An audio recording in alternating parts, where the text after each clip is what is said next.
इंसान जब डरता है तो प्रोटेक्शन ढूंढता है। तावीज़, चार्म, सिंबल्स, कुछ भी जो उसे सेफ फील कराए।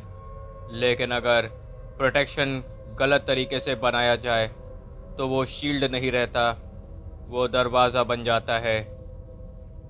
उत्तरी भारत के एक इंडिपेंडेंट घर में नेहा अपने पेरेंट्स के साथ रहती थी।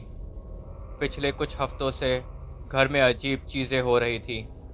रात को फुटस्टेप्स की आवाज़, किचन के ड्रॉर्स खुद खुलना, और सबसे ज़्यादा नेहा को फील होता था जैसे कोई उसे देख रहा हो। उसकी माँ ने बोला, यह नॉर्मल नहीं है, किसी से प्रोटेक्शन लेना पड़ेगा। एक लोकल प्रैक्टिशनर के पास जाकर उन्होंने एक प्रोटेक्शन चार्म बनवाया। छोटा सा कपड़ा और उसका पाउच, अंदर कुछ जड़ी बूटी, थ्रेड और एक फोल्डेड पेपर। उन्हें स्ट्रिक्टली बोला गया, इसे घर के मेन डोर पर लटका दो और कभी खोलना मत। नेहा ने चार्म को एंट्रेंस पर लटका दिया। पिछले 2 दिन सब नॉर्मल हो गया। कोई आवाज़ नहीं, कोई मूवमेंट नहीं। नेहा को लगा चार्म काम कर गया। लेकिन तीसरे दिन रात को एक नई आवाज़ आई। डोर के बाहर से नहीं, अंदर से। नेहा ने नोटिस किया, चार्म का कपड़ा थोड़ा गीला लग रहा था, जैसे अंदर से कुछ सीप हो रहा हो। उसने हाथ लगाया, एकदम ठंडा और चिपचिपा। उसने तुरंत हाथ पीछे खींच लिया। उस रात घर के अंदर टेम्परेचर कम हो गया। अगली सुबह नेहा के रूम का डोर खुद बंद हो गया। लाइट्स ब्लिंक करने लगी और मिरर में उसने देखा, डोर के पास लटका चार्म हल्की सी मूवमेंट कर रहा था, जैसे हवा नहीं, कोई अंदर से हिल रहा हो।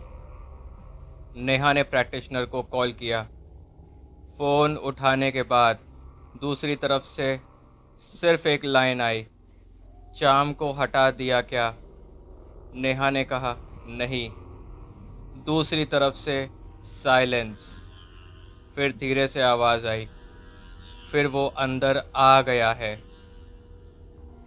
रात के 3 बजे चार्म अचानक ज़ोर से हिलने लगा।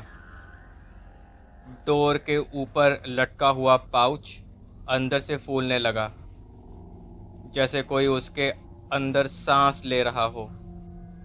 फिर कपड़ा हल्का सा फट गया और उसके अंदर से काला धुआं बाहर निकला, सीधा घर के अंदर। अगली सुबह घर का मेन डोर खुला मिला। चार्म ज़मीन पर पड़ा मिला, पूरा फटा हुआ। घर अंदर से बिल्कुल साइलेंट था। नेहा और उसकी फैमिली दिखाई नहीं पड़ रही थी। कोई साइन नहीं मिला, सिर्फ दीवार पर एक लाइन लिखी थी, प्रोटेक्शन अंदर से टूट चुका है। प्रोटेक्शन सिर्फ तब काम करता है जब आप जानते हो कि आप किससे बच रहे हो। अगर आपने बिना समझे किसी चीज़ को रोकने की कोशिश की तो हो सकता है आपने उसे अंदर ही बुला लिया हो। अगर कभी आपके घर के दरवाजे पर कोई चार्म लटका हो और वो हिल रहा हो तो उसे छूना मत, क्योंकि हो सकता है वो बाहर की चीज़ को नहीं, अंदर की चीज़ को रोक रहा हो। यह कहानी केवल मनोरंजन के उद्देश्य से सुनाई गई एक काल्पनिक हॉरर प्रस्तुति है। इसमें दिखाए गए अनुष्ठान वास्तविक जीवन में करने योग्य नहीं है। कहानी यहीं ख़त्म होती है और अगली कहानी तक नियम साफ है, सवाल कोई नहीं करेगा।